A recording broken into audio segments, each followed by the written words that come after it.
Assalamualaikum warahmatullahi wabarakatuh.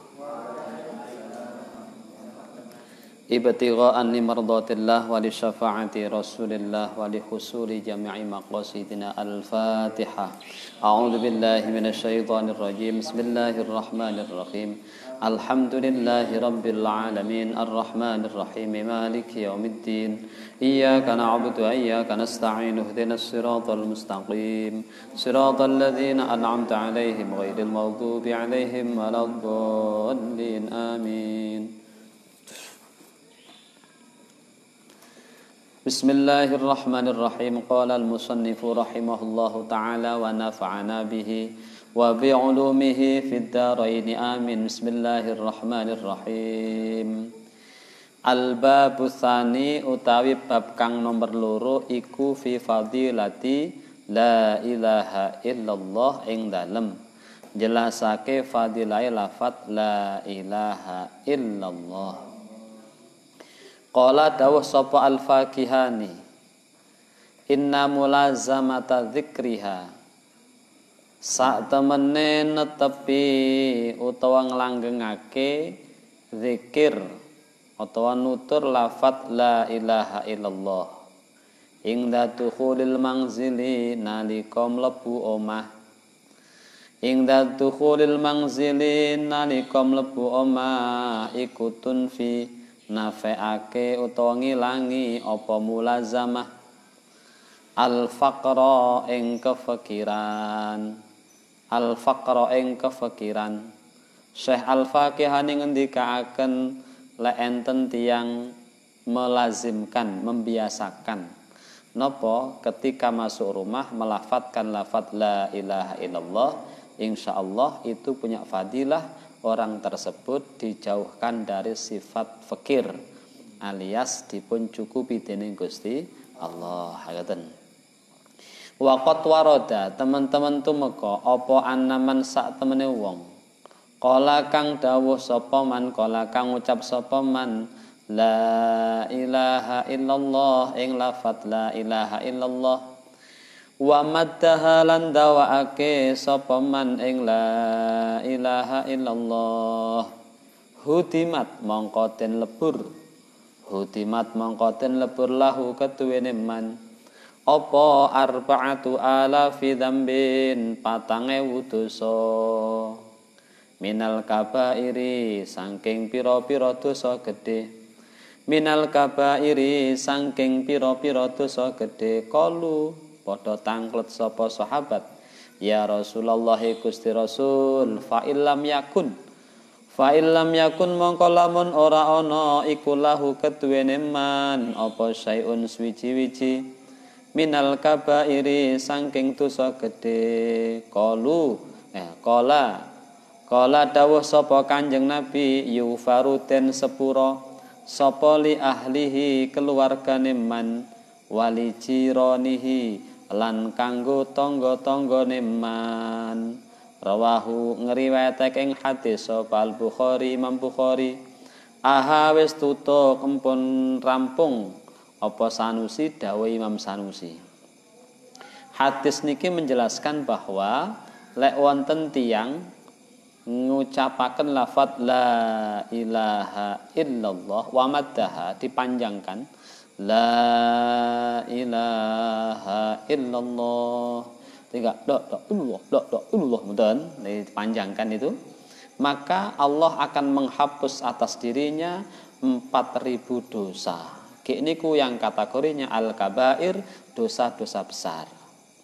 Sahabat tangklet Kanjeng Nabi, mbok menawi tiyang niku andaikan orang itu yang membaca lafaz tadi itu tidak punya dosa besar pripun, maka ampunan itu akan melebar kepada keluarganya dan tetangga-tetangganya. Loh, nggih. Maka bertetangga dengan orang-orang yang biasa melafadzkan la ilaha illallah itu punya fadilah, punya keutamaan. Kenapa? Andaikan piyambake sampun kalebur dosane, kita akan kebagian-bagian ampunan dari Allah Subhanahu wa taala. Nggih. Niku fadilahe tonggoan karo wong sae, ngoten nggih.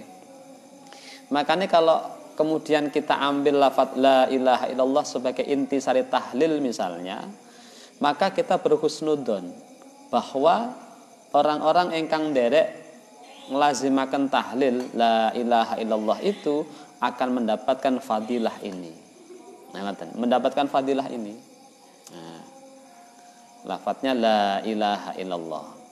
Jadi kayak tahlil itu misalnya kenapa kok ada apa ya nggih mumpun semacam tradisi gitu ya.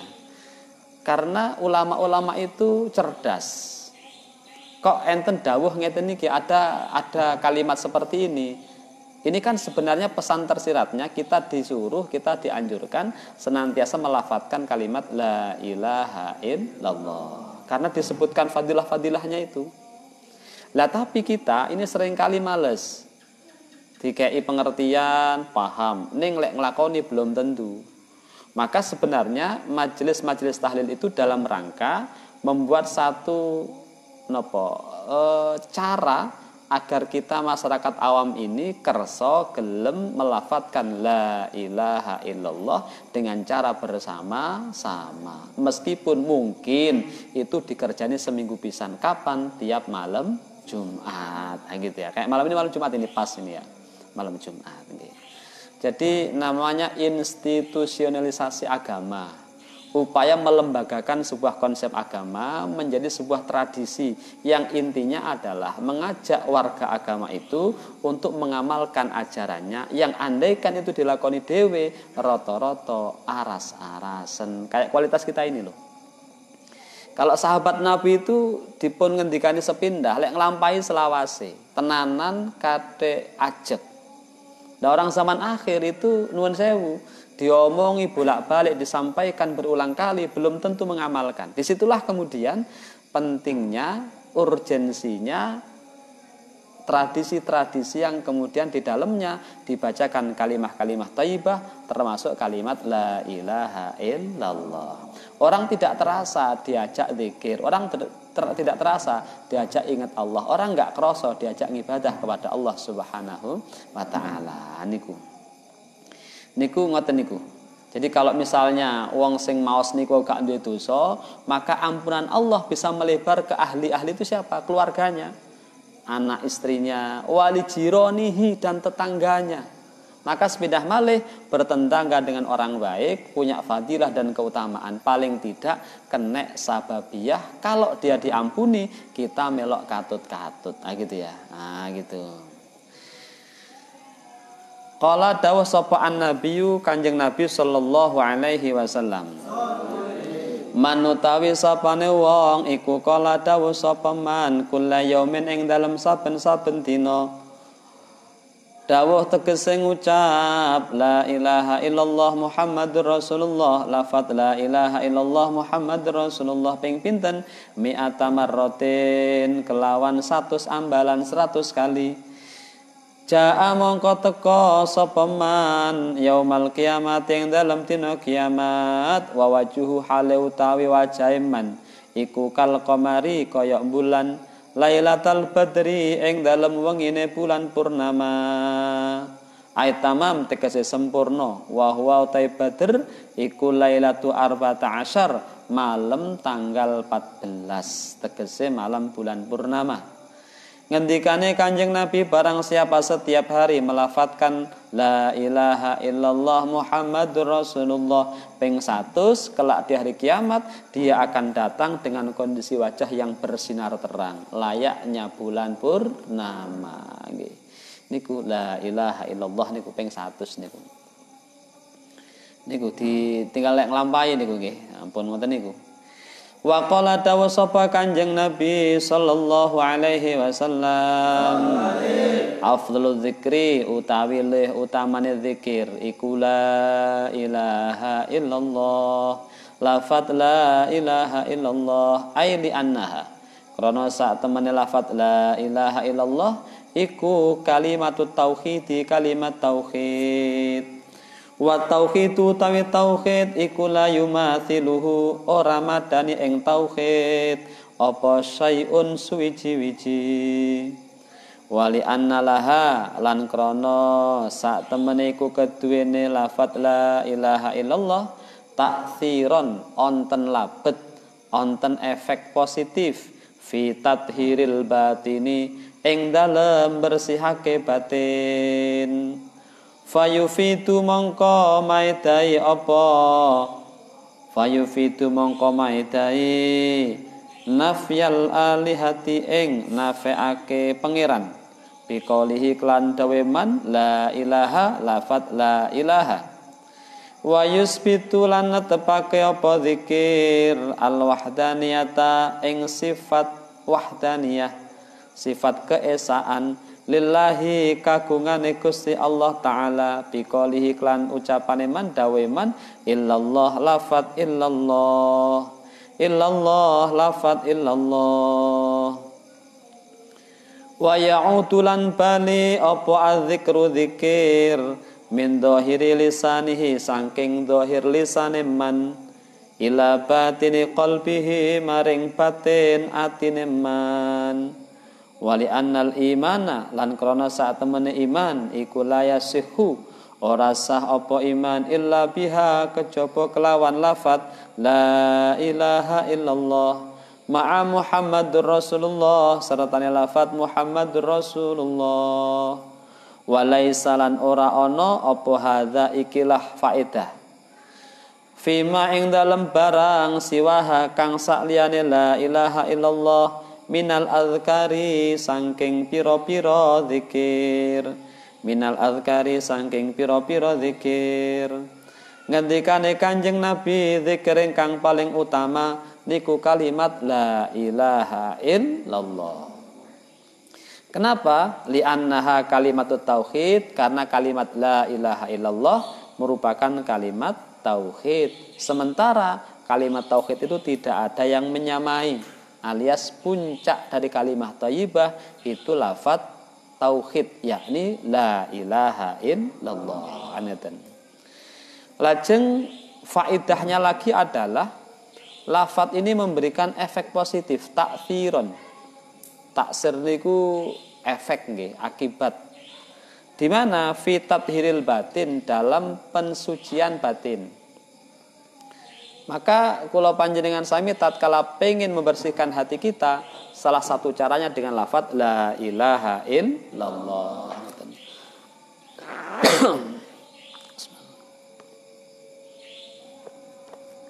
Ini enggak iklan yang ini.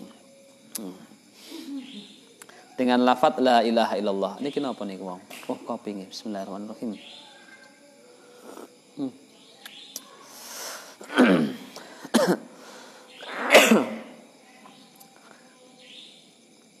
Lajeng ketika seseorang itu melafadzkan la ilaha illallah, itu sama halnya la ilahanya itu menafikan adanya Tuhan. Enggak ono pengiran belas. La-nya linafil jinsi. Tidak ada jenis ketuhanan apapun. Setelah dihilangkan ngoten niku baru illallah wa yusbitu at-tauhida bilafdi illallah.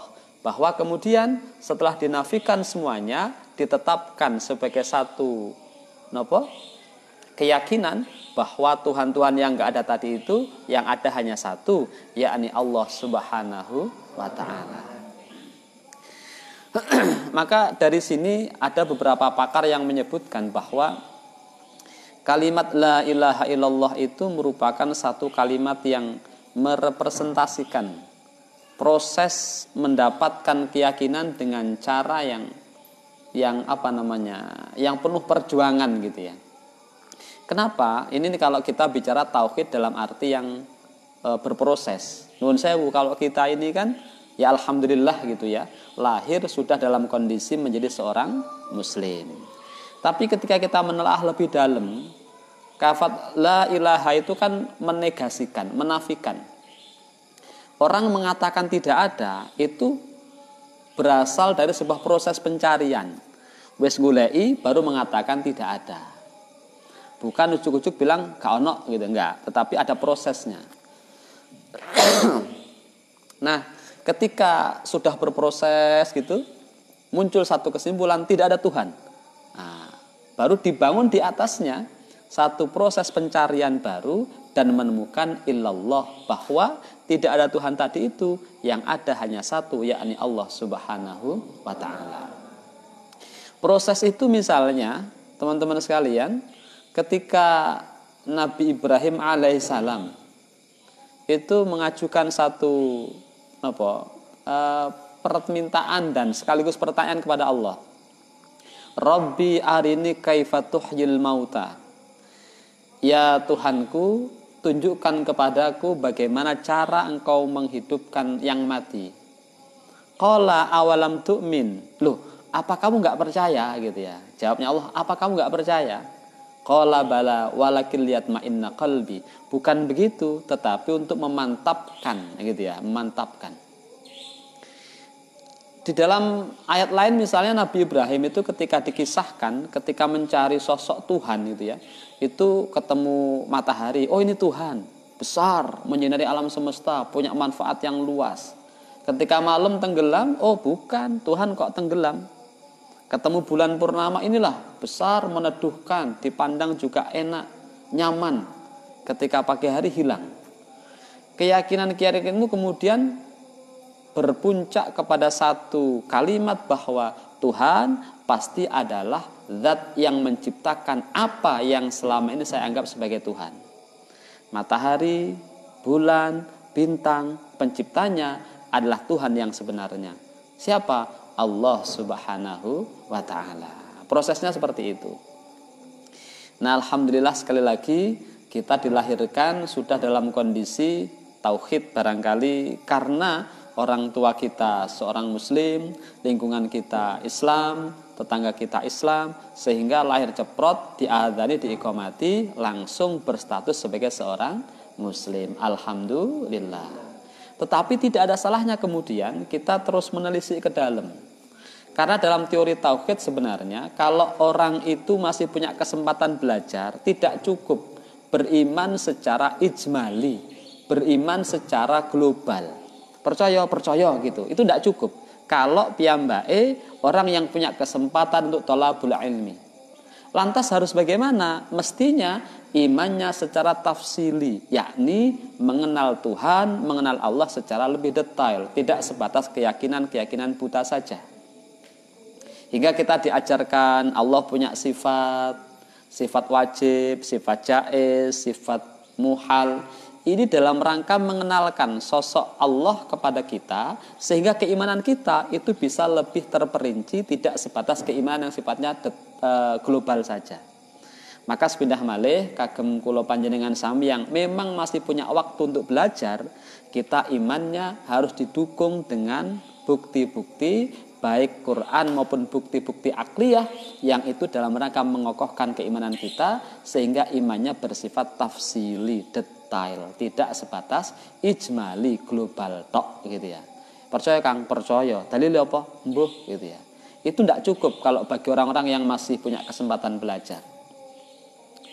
Oh, Allah itu satu. Iya, dalilnya apa? Qul huwallahu ahad misalnya gitu. Itu dalil naklinya. Dalil aklinya apa? Ya monggo. Kalau dalil akli itu akan banyak karena itu menggunakan pendekatan akliyah untuk membuktikan. Misalnya ketika dialog-dialog tentang ketuhanan itu kan orang bertanya, Tuhan itu seperti apa? Kan gitu. Maka Islam menjawab informasi paling benar tentang ketuhanan adalah informasi yang bersumber dari Tuhan itu sendiri, yang bersumber dari zat yang kita pertanyakan. Terus informasinya di mana? Di kitab suci. Maka kemudian membandingkan kitab suci, otentifikasi, keaslian, originalitas kitab suci itu kemudian yang dikaji hingga ketika ada informasi tentang ketuhanan dia bisa dipegangi oleh karena kitab sucinya bisa dianggap atau bisa dikatakan autentik. Nah gitu. Quran misalnya gitu ya, Quran misalnya itu cerita mengisahkan tentang sosok Tuhan, disebut dengan Allah, sifatnya begini, asma'nya begini. Orang bertanya, apakah benar itu? Maka pertanyaan itu adalah pertanyaan tentang apakah Quran benar gitu. Oh benar, buktinya apa gitu ya. Nah, buktinya apa? Maka untuk mengatakan bukti itu disepakati dulu, benar itu apa? Ya, benar itu apa? Sama kalau orang mengatakan ini benda ini panjang apa enggak. Ya disepakati dulu yang namanya panjang itu apa. Misalnya kalau ada ular panjangnya 2 meter, orang mengatakan panjang ularnya 2 meter. Tapi kalau ada pohon kelapa panjangnya 2 meter, orang mengatakan enggak panjang. Sama-sama 2 meter, tetapi beda penyebutan.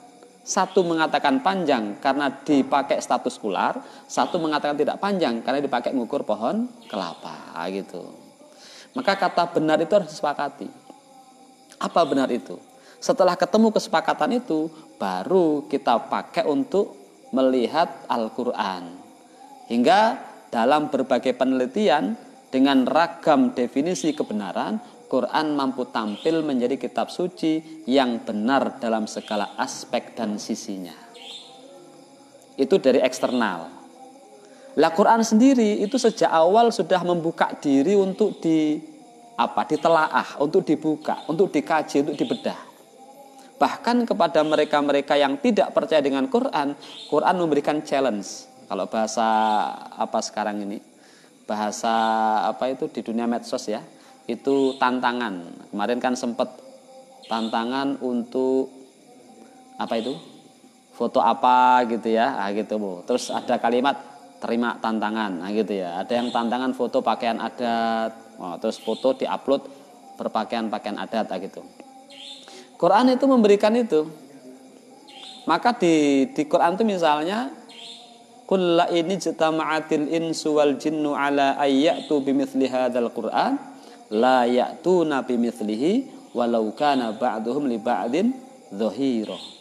Katakan andaikan jin dan manusia itu kumpul jadi satu, bikin satu halaqah, satu pertemuan, satu majelis dalam rangka membuat tandingan Al-Quran. Apa kata Al-Quran? Yakin mereka tidak akan sanggup mendatangkan yang semisal Al-Quran meskipun satu sama lain saling berkolaborasi.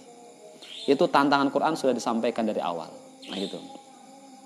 Itu satu Quran. Ada lagi yang lebih pendek misalnya.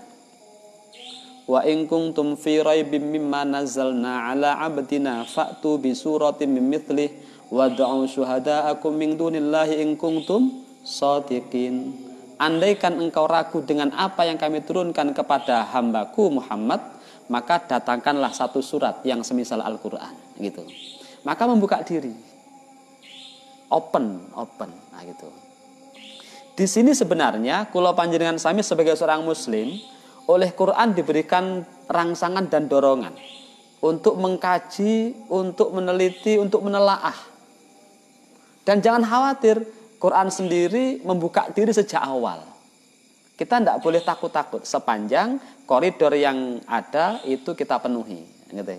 Misalnya baca Quran, ya berarti paling tidak ngerti hukum bacaan Quran. Menafsirkan Quran, paling tidak ngerti tata bahasa Quran. Kan gitu ya. Tidak kemudian asal pemaknaan, karena kalau asal pemaknaan ketemunya bukan makna Quran, tapi makna kita yang dipaksakan dengan status Al-Quran. Gitu. Ini dorongan dan tantangan untuk kita. Luar biasa itu.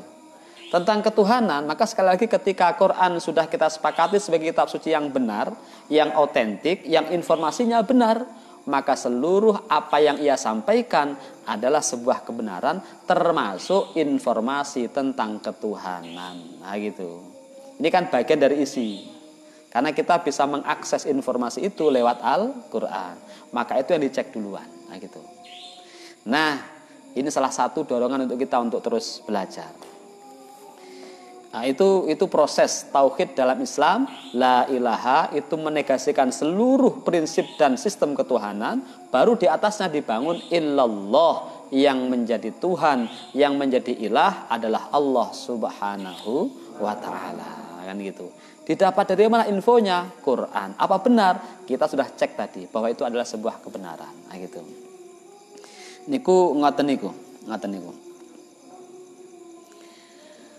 Wa ya'udu dzikru min dhahiri lisanihi. Jadi kalau kemudian lisan kita berzikir dengan lafaz la ilaha illallah, maka itu akan punya efek positif, masuk meresap ke dalam hati kula panjenengan sami. Nah, kemudian yang paling penting, wali annal imana la yasihhu illa biha. bahwa sesungguhnya status keimanan tidaklah dianggap sah kecuali dengan melafadzkan lafadz la ilaha illallah ditambahi Muhammadur Rasulullah. Nggih, niku status seseorang bisa berbalik dari yang semula kafir menjadi muslim karena mengucapkan lafadz tauhid tadi itu. Nggih, lafadz tauhid tadi. Maka dahsyatnya luar biasa dan fadilah itu, makna itu tidak dijumpai di dalam kalimat-kalimat zikir yang lain. Maka sepindah malih disebutkan di awal tadi, lek kula panjenengan sami kalau kita pengen tathhirul qulub, mensucikan hati kita, salah satu caranya adalah dengan melafadzkan la ilaha illallah gitu. Bismillahirrahmanirrahim. Wa afdhalud du'a'i utawi luwih utamane donga. Wa afdhaludz dzikri iku alhamdulillah, lafadz alhamdulillah kilaten ngendikaaken innama ju'ila angin pestine den dadekake apa alhamdu, lafadz alhamdu afdhala ingkang luwih utama li anna du'a krana sak temene donga iku ibaratun tetembungan ungkapan andikrin saking zikir wa ayat lubalan yanto murih utawa golek sapa man minhu saking Allah hajatahu ing hajate man walhamdulillah utai lafat alhamdulillah iku yasmiluha mengku apa hamdu ing hajatahu iku yasmiluha mengku apa hamdu ing hajatahu fa inna man mongko sak temene wong hamida kang muji sapa man Allah ing Gusti Allah iku innama yahmaduhu angin pestine muji sapa man ing Allah ala ni'amihi ing atase pira-pira nikmate Gusti Allah. Walhamdu tawi pujian ala nikmati ing atase nikmat iku talabu mazidin golek tambahan. Qala dawuh sapa Allah taala la in syakartum la azidannakum wa la in kafartum inna adzabi lasyadid. Afada faidah dzalika ing mengkono keterangan sapa al-azizi rawang riwayataken hadzal hadis ing ikilah hadis sapa at-Tirmidzi Imam Tirmidzi wan Nasa'i Imam Nasa'i wa Ibnu Majah wa Ibnu Hibban wal Hakim an Jabir. Lek wau afdhaludz dzikri la ilaha illallah, maka yang kedua afdhalud doa itu lafadz alhamdulillah. Niki yang barangkali kula panjenengan sami kadang-kadang tidak memahami, tidak menyadari bahwa doa terbaik itu ternyata lafadz alhamdulillah. Lah donga itu kan permintaan. Ada yang nanya, doa kan permintaan. Alhamdulillah kan bukan permintaan. Ini permintaan tingkat tinggi namanya. Kenapa? Karena alhamdulillah itu kalimat pujian. Pujian itu sama dengan syukur. Kalau kita bersyukur, kata Allah, la azidannakum ayatolabul mazid. Orang itu sesungguhnya sedang meminta tambahan kepada Allah dengan cara mensyukuri apa yang telah Allah berikan kepada dirinya dengan lafadz alhamdulillahi rabbil alamin. Jadi mboten ujuk-ujuk Gusti nyuwun mboten. Tapi Gusti matur nuwun pun diparingi. Kalimat itu adalah sesungguhnya satu bentuk terima kasih kita kepada Allah. Yang kedua, sesuai dengan janji Allah, kalau orang itu bersyukur, orang itu mau berterima kasih, maka otomatis la azidannakum ditambahi kalih Gusti Allah. Berarti itu sama dengan doa dengan cara halus. Ngoten nggih. La azidannakum kan itu taukidnya dua. Lam itu lam taukid, nunnya juga nun taukid. Jadi penguatnya itu dua kalimat itu. Hingga kalau terjemahan bebasnya lek sampean terima kasih mesti tambahi, nah gitu ya. Loh, sing dawuh Gusti Allah ya, mestinya itu Gusti Allah yang dawuh. Hingga ketika hamdu, syukur itu kita lantunkan pada saat yang sama, kita sedang tolabul mazid, meminta tambahan, dan itulah hakikat donga. Nah, nggih. Jadi kita diajarkan satu etika yang luar biasa, jaluk tidak to the point, tetapi mengungkapkan lewat terima kasih. Dari situ Allah akan menambahkan sendiri dari apa yang kita syukuri.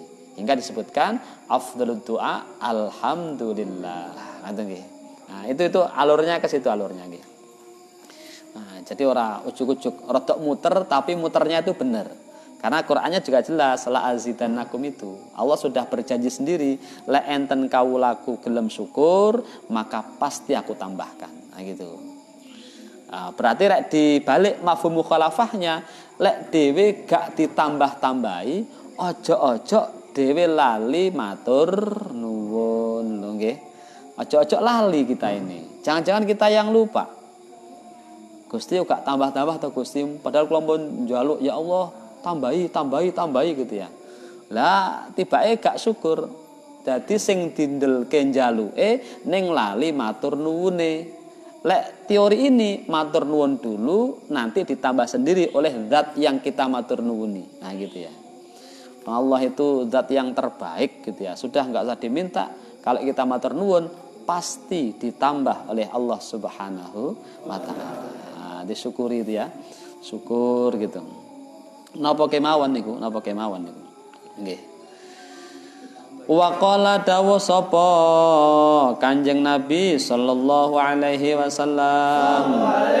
Qala dawu sapa Allah taala ay fil hadisil qudsi ing dalam hadis qudsi. Wal kalamil unsi la ilaha illallah utawi lafat la ilaha illallah iku kalami dawuh ingsun. Wa ana utawi ingsun huwa ya Allah iku man utawi sapane wong iku kolaha ngucap sapa man ing la ilaha illallah dakhala mongko mlebu sapa man khisni ing penjagaan ingsun bikasril ha'i kelawan kasrah ha'i wa man utawi sapane wong iku dakhala mlebu sapa man khisni ing pangreksa utawi penjagaan ingsun amina mongko aman sapa man min iqabi saking siksa ingsun akhrajau ing hadis sapa asy-Syairazi an aliyin saking ali wa fi nuskhatin lan ing dalem sijine tulodo li hadzal kitab maring ikilah kitab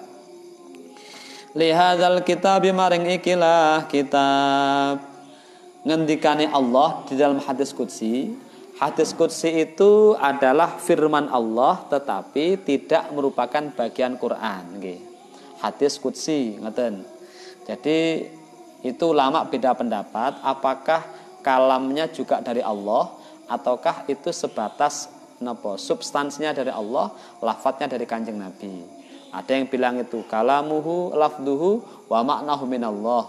Ada yang mengatakan ma'nahu minallah wa lafduhu minan Nabi sallallahu alaihi wasallam. Itu perbedaan.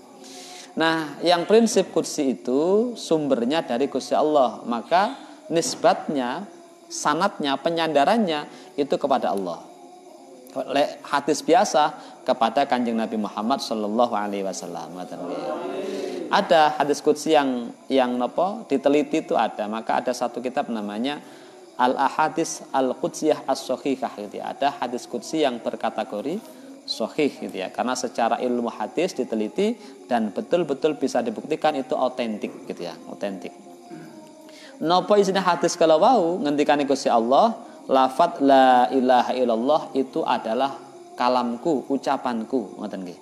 Barang siapa yang menyebutnya, zikir dengan kalimat itu, maka ia masuk dalam wilayah penjagaanku. Barang siapa yang masuk di wilayah penjagaanku, maka ia aman tidak terkena siksaku. Ngoten. Niku berarti fadilai la ilaha illallah yunjina, menyelamatkan kita min iqabillahi, dari siksa Allah Subhanahu wa taala.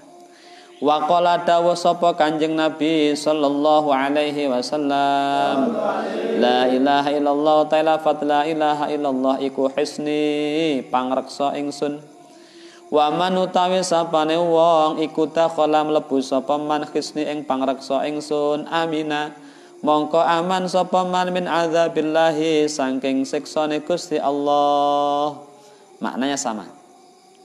Enten cerita niki wa an Abdul Wahid bin Zaid an-Nausa atane Abdul Wahid Qala dawa sapa Abdul Wahid kuntu ana sapa ingsun iku fi markabi ing dalem prau fatarahatna mongko nguncalake ing kita apa arrihu angin ala jaziratin ing atase siji pulau fa kharajna mongko metu sapa kita ilal jazirati maring pulau faraaina nulin ningali sapa kita sakson ing wong siji ya abudu kang nyembah sapa sakhes sonaman ing berhala ya abudu kang nyembah sapa sakhes sonaman ing berhala fakulna mongko ngucap sapa kita lahu maring sakson niku wau ta'budu hadas sonam ta'budu nyembah sira hadas sonama ing ikilah berhala wa finalan iku ing dalem kita man utawi zat yasna'u kang agawe sapa man mislahu ing padane sonam faqala nuli takon sapa saksun antum utawi sira iku man wong ta'buduna kang nyembah sapa maniku sapa ta'buduna kang nyembah sapa sira kabeh faqulna nuli jawab sapa kita na'budu nyembah sapa ingsun ilahan ing pangeran fis sama yang dalam langit fis sama kang iku tetep ing dalam langit arsuhu tawi arse ilah wa fil ardilan iku ing dalam bumi batsuhu utawi kekuatane ilah wa fil bahrilan iku ing dalam segara sabiluhu utawi dalane ilah qala takon sapa sakhes man iku sapa wa alimukum mulangake sapa man ing sira bihi kelawan ilah kulna jawab sapa kita arsala ngutus sapa ilah ilaina maring kita rasulan ing utusan qala takon sapa sakhes ma utawi apa iku fu'ilah den lakoni apa ma bir rasuli kelawan utusan kulna ngucap sapa kita qabadahu mundut ing Rasul sapa al-maliku ratu sapa al-malaku malaikat ilahi maring ilah qala takon sapa sakhes fahal taroka ana ta ninggal sapa rasul ana sanding sira min alamatin saking tondo kulna jawab sapa kita na'am nggih kitabal maliki ing kitabe ratu, kitabe pangeran. Qala takon sapa sakhes, hal ingdakum minhu, hal ingdakum ana ta iku ana sanding sira minhu sangking kitabul malik. Minhu sangking kitabul malik. Apa sayun utawi siwiji-wiji.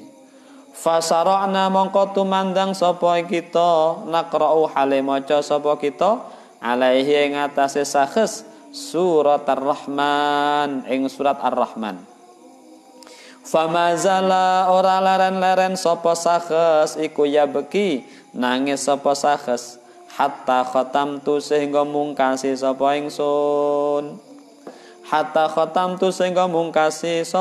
ingsun niku cerita saking Abdul Wahid niku wau bahwa satu ketika beliau pernah naik perahu kemudian tertiup angin kencang terus angin kencang sampai perahunya itu ya mungkin kecelakaan laut gitu ya menghempaskannya ke satu pulau.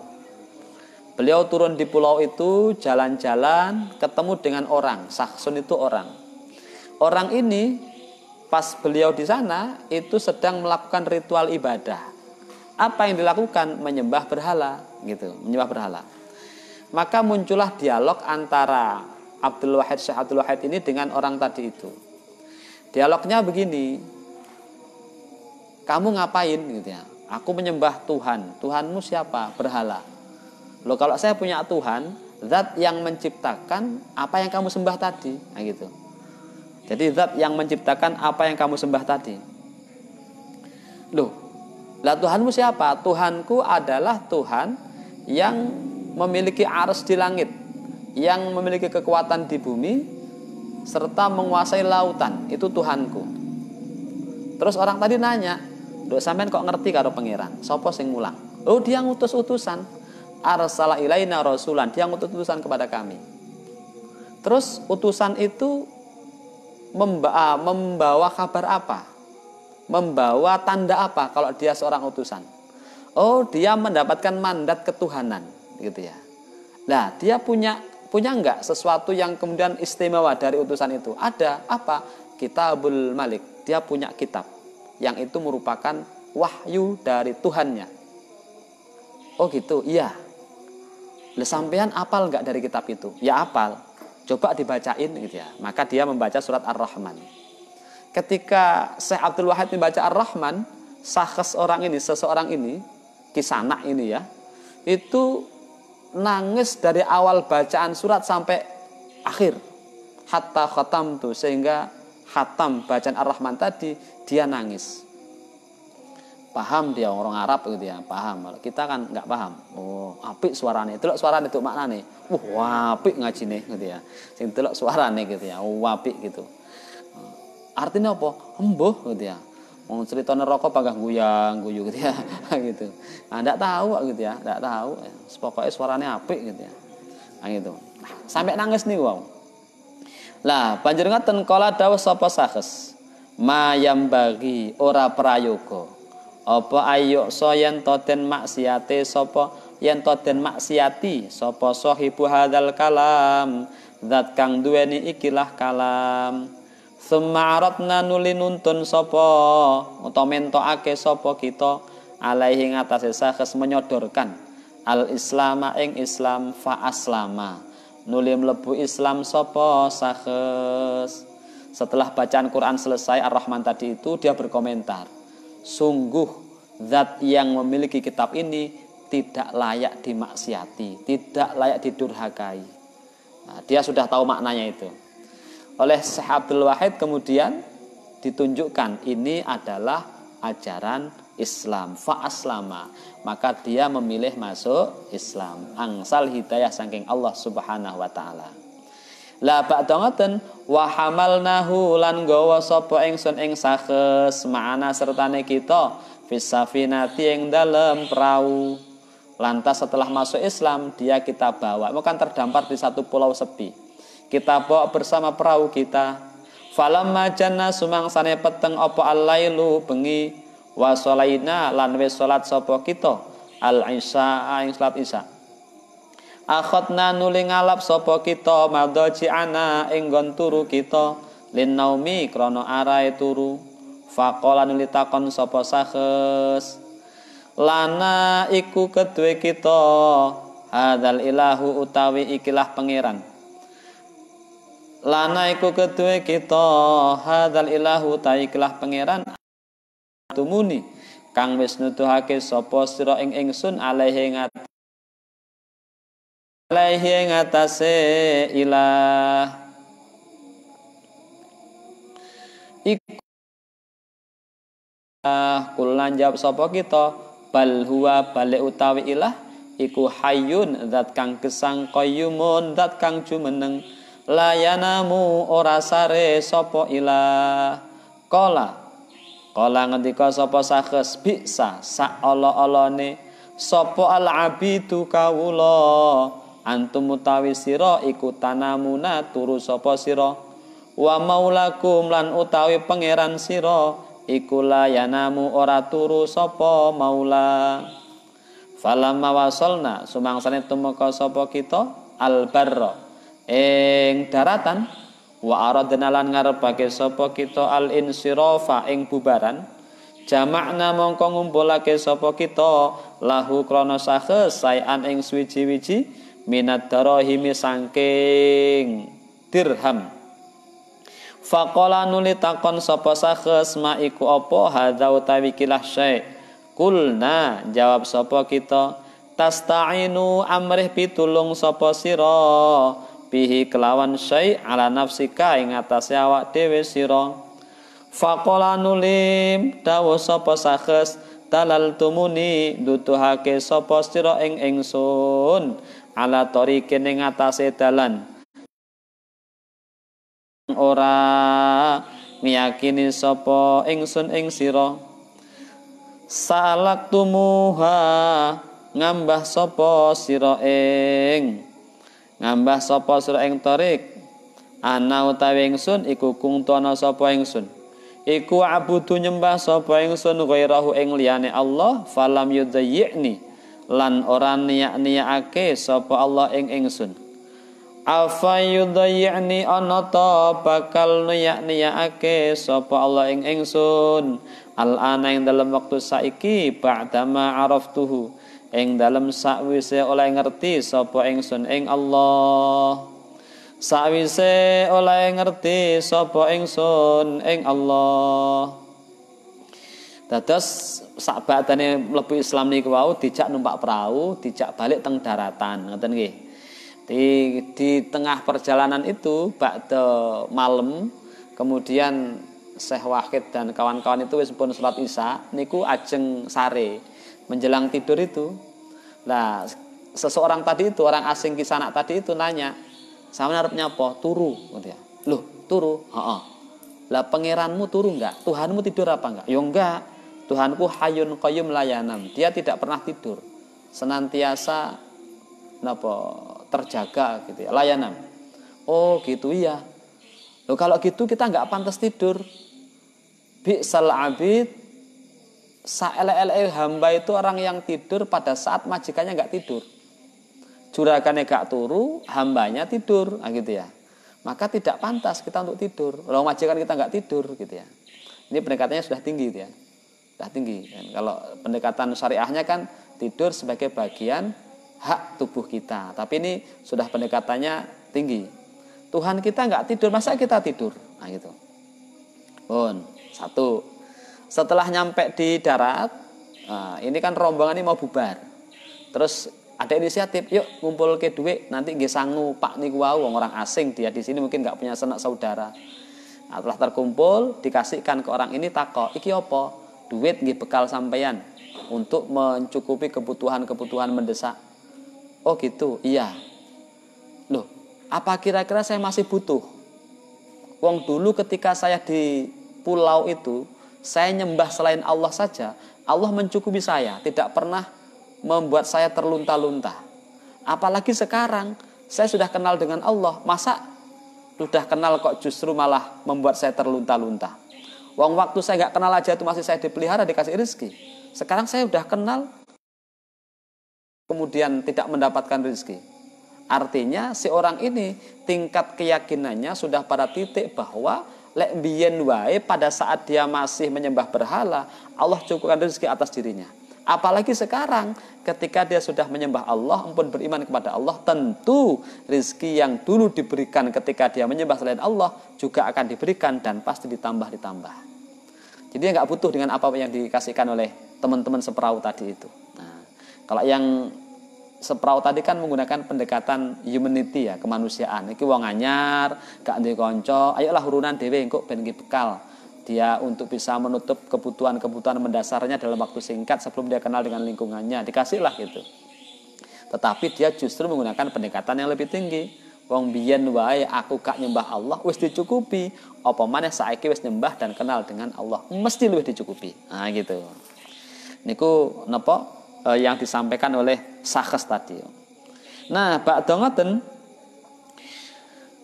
ngoten pundi wau falamma kana mongko sumangsane ana ba'da salasati ayamin sakwise 3 dina kila tinendikaaken li maring ingsun apa nahu sak temene Sakhs iku fin nazai ing dalem tingkah sakaratul maut fajitu mongko teka sapa ingsun ilahi maring Sakhs wa qultu lan ngucap matur sapa ingsun lahu maring Sakhs hal min hajatin ana ta saking hajat, adakah sesuatu yang perlu ditunaikan? Faqala Sakhs kudia wis den tekani apa hawaiji pira-pira hajat ingsun alladzi akhrajani kang ngetokake sapa alladzi ing ingsun minal jazirati saking pulau. Wanim tunuli turu sapa ingsun ing dahu ana sandinge Sakhs. Faraaitu mongko ningali sapa ingsun jariatan ing wadon nom. Fi rawdatin ing dalem satu taman. khudraa kang ijo-ijo wa hiya ta jariyah iku takulu ngucap sapa jariyah ajilu ake-ake sira bihi kelawan sakes fi salamin ing dalem salam faqatala mongko temen-temen suwi apa sauki kangen ingsun ilahi maring sakes fastayqattu nuling lilir sapa ingsun waqat mata lan temen-temen seda sapa sakes fatafantuhu nuli nguburake sapa ingsun ing sakes wanim tulan turu sapa ingsun tilkal lailati ing dalem mengkono-mengkono bengi faraaituhu mongko ningali sapa ingsun ing sakes fil manami ing dalem tingkah turu. Jadi melihat dalam waktu tidur alias ngimpi. Wa ala ra'sihi lan iku ing atase sirahe sakes tajun utawi khuluq utawi napa nika jenenge. Sing teng mriki niku napa? Wae raja-raja itu apa namanya itu? Khuluq nggih napa jenenge? Mahkota. Wa baina yatai lan iku ana sanding-sandinge sakes al-khurul ain utawi bidadari wa huwa halata sakes iku yaqra'u maca sapa sakes wal malaikatu yadkhuluna alaihim min kulli babin salamun alaikum bima sabartum fa ni'ma uqbaddar. Dadi bakdane perpisahan niku wau gak gelem disangoni sekitar 3 hari Syekh Abdul Wahid niku angsal kabar lek koncone sing ke pulau terpencil tadi itu dalam kondisi sakaratul maut. Mungkin gak gelem dahar mungkin nggih. Wis lah cukup gitu ya. Akhirnya Syekh Wahid tadi dateng takoki, "Lho Kang, sampean kok koyo ngene? Piye butuh apa?" ngoten nggih.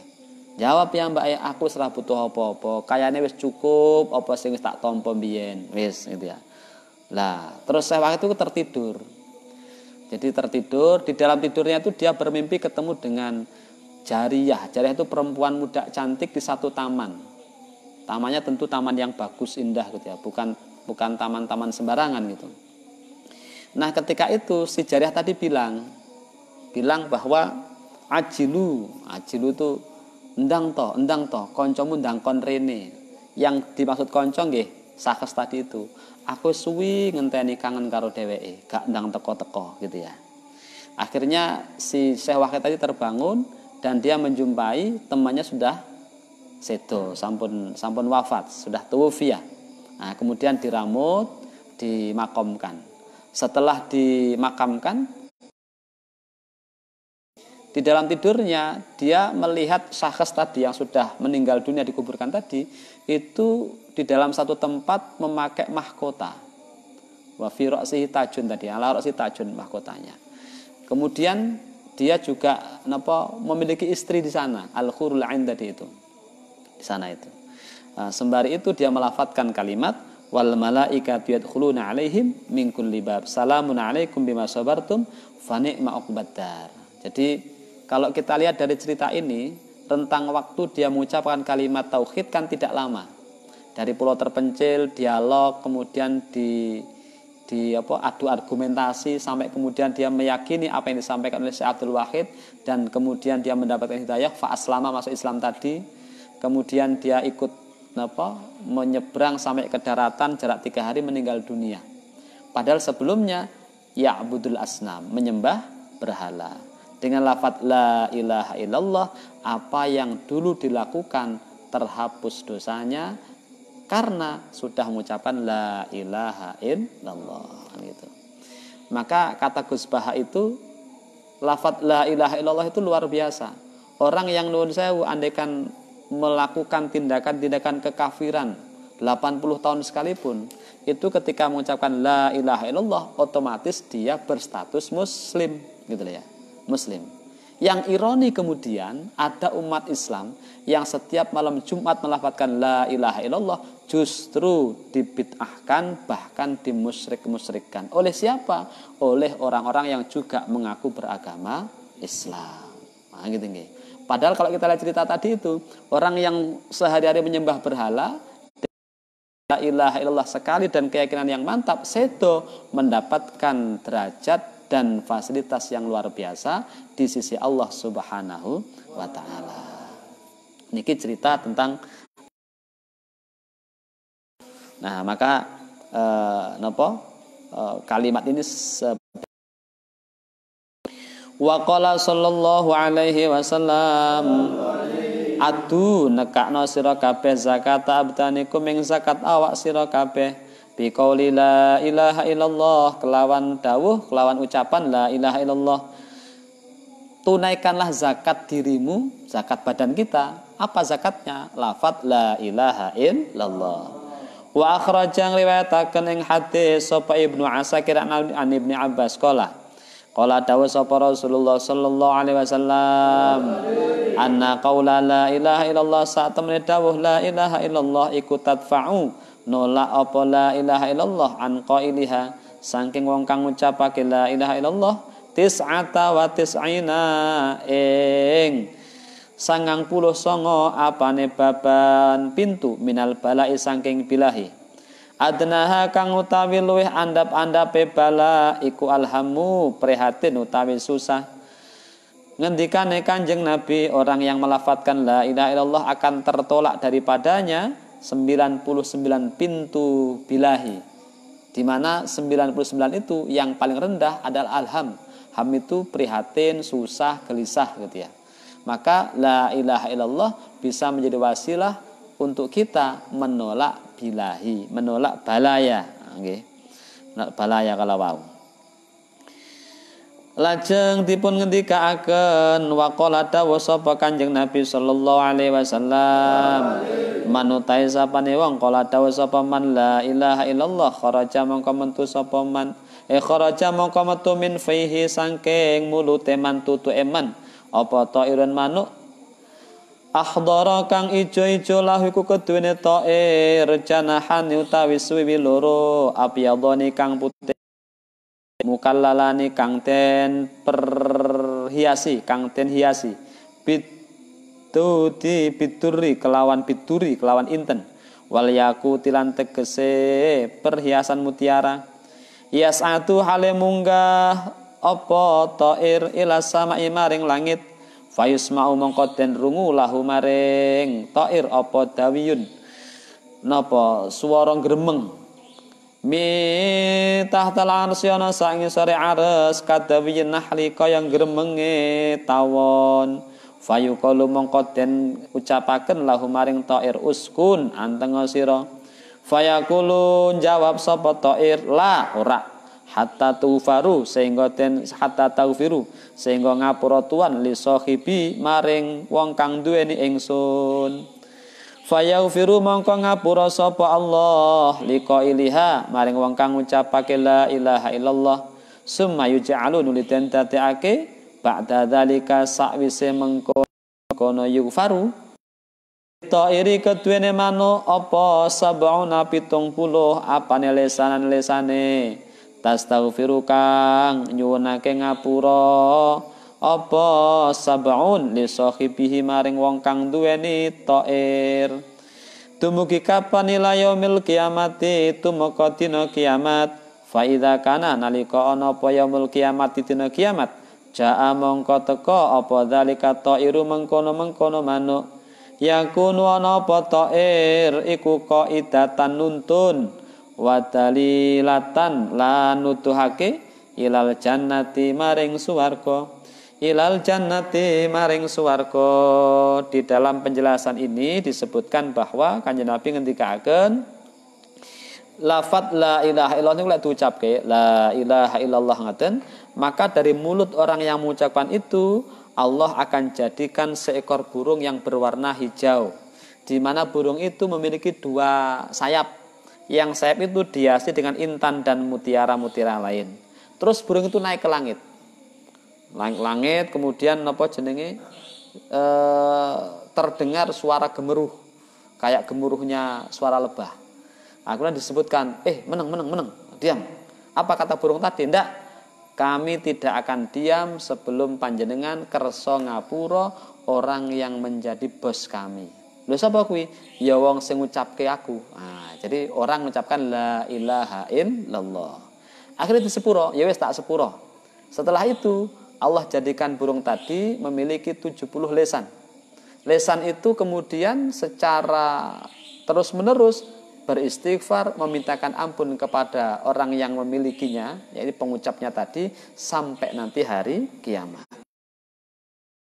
Burung-burung tadi akan menjadi penuntun, penunjuk arah ke arah surganya Allah Subhanahu wa ta'ala. Niki fadilah lafaz la ilaha illallah. Makanya kita dijak wiritan pas la ilaha illallah ojo aras-arasen. Kadang-kadang la ilaha illallah, la ilaha illallah meneng gitu. Tidak jarang dijumpai di majelis-majelis tahlil juga begitu. Cah-cah santri pas giliran tahlilnya pojokan meneng gitu ya. Kelunting soto teko langsung melek ya gitu. Jadi fadilahnya hanya mendapatkan soto gitu ya, soto tok gitu. Padahal kalau kita serius melafatkannya turut serta, fadilah yang kita dapatkan luar biasa dari pembahasan pertama sampai tadi itu. Semuanya memberikan satu pesan terkirim kepada kita, ayo sesering mungkin melafatkan kalimat la ilaha illallah. Mugi-mugi kalau panjenengan sami pikantuk fadilah-fadilah kalau wau dan kita semua mendapatkan ridha Allah Subhanahu wa taala. Amin. Allahumma amin. Terima kasih. Wallahul muwaffiq ila aqwamit thoriq wal afa minkum. Assalamualaikum warahmatullahi wabarakatuh. Waalaikumsalam warahmatullahi wabarakatuh.